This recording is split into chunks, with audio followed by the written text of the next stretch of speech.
Let me ask you something. Have you ever had a moment where your entire reality shifted in less than 5 seconds? Not because someone screamed at you, not because something exploded, but because a simple truth quietly entered the room. Betrayal rarely arrives loudly. It doesn't announce itself. It slips in through a notification, through a hesitation in their voice, through a gut feeling that refuses to calm down. And that night, you felt it. You didn't want to check. You didn't want to look, because deep down you already knew. And sometimes the fear of confirmation is worse than the lie itself. But curiosity mixed with anxiety is a dangerous combination. So you looked, and there it was. Proof, not suspicion, not imagination, not insecurity.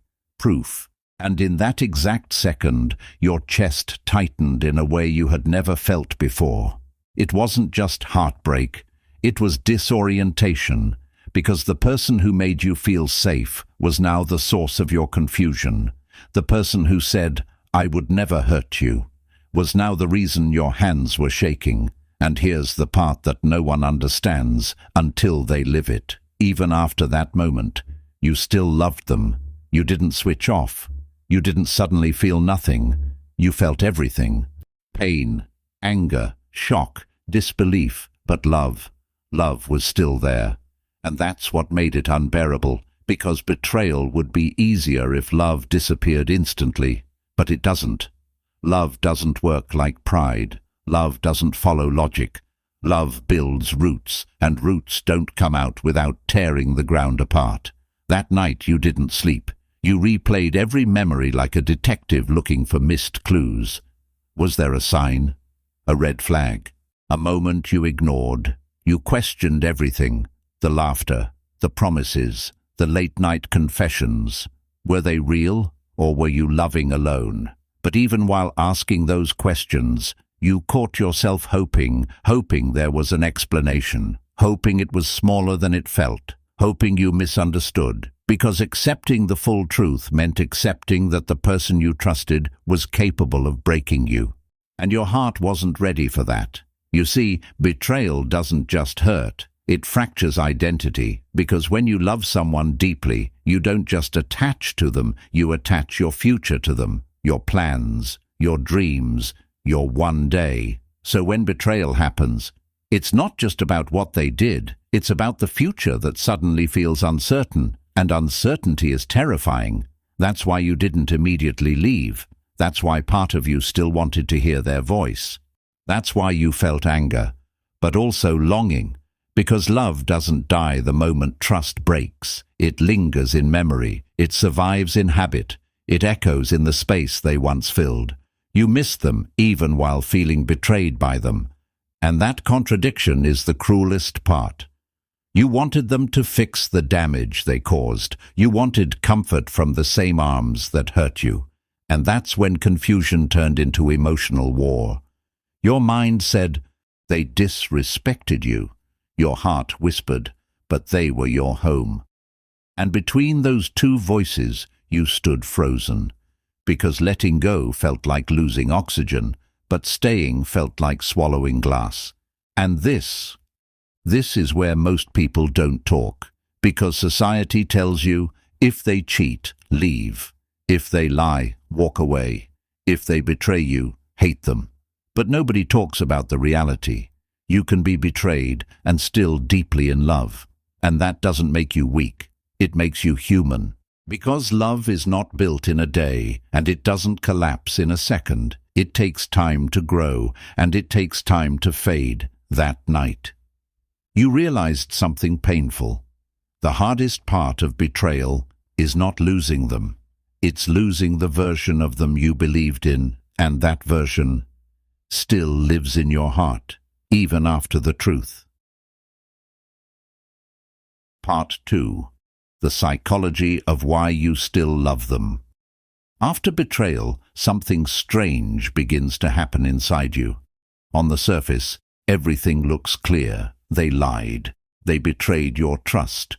They crossed a line that should never have been crossed. Your mind understands this perfectly. Your friends understand it too. They tell you the same thing over and over. Just move on. You deserve better. Why are you still thinking about them?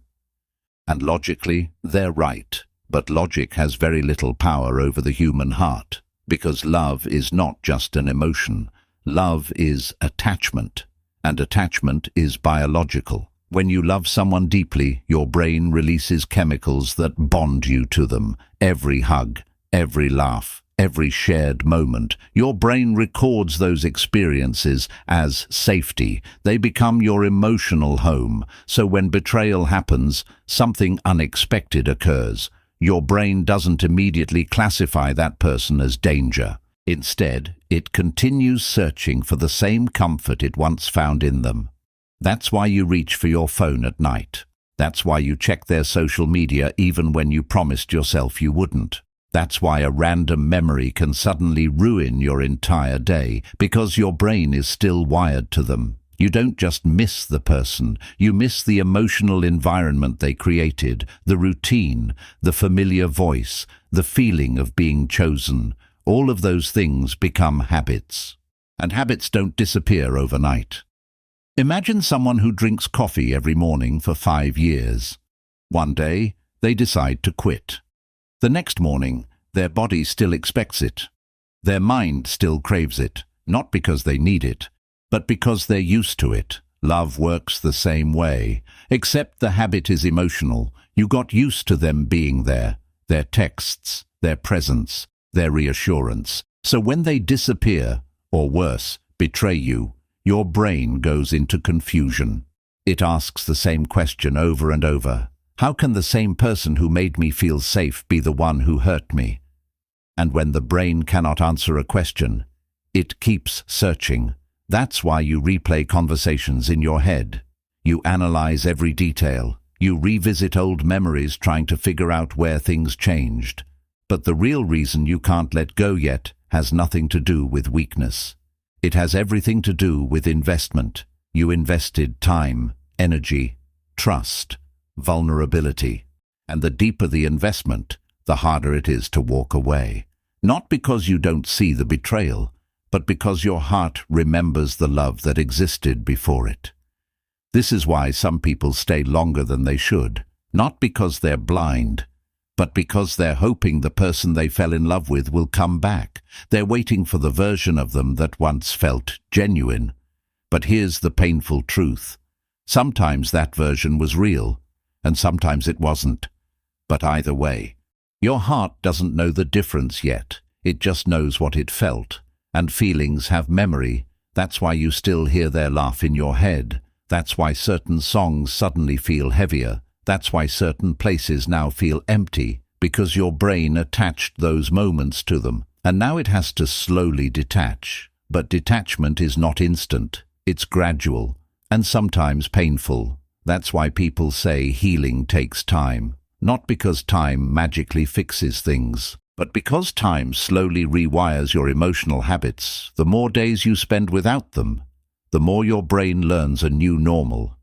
But in the beginning, everything feels wrong.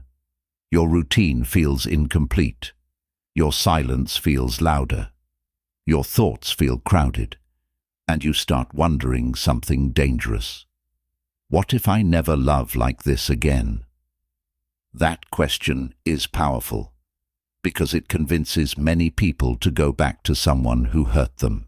Not because they deserve another chance, but because the fear of losing love feels bigger than the pain of betrayal, and fear is persuasive. It whispers things like, maybe it wasn't that bad. Maybe they'll change. Maybe you're overreacting. But deep down, you know the truth. You know what happened. You know how it made you feel. And eventually, the mind begins catching up with the heart. Slowly, painfully, but inevitably. Because while love can survive betrayal for a while, trust cannot rebuild itself without change. And without trust, love begins to suffocate. Not immediately, but slowly, like a candle running out of oxygen. And that slow suffocation is where the real battle begins. Not between self-respect, but between your heart and your self-respect. If you're ready to choose peace, comment, "I choose myself."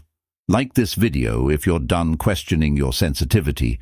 Subscribe if you want reminders that love should feel safe, steady, and whole, not something you recover from.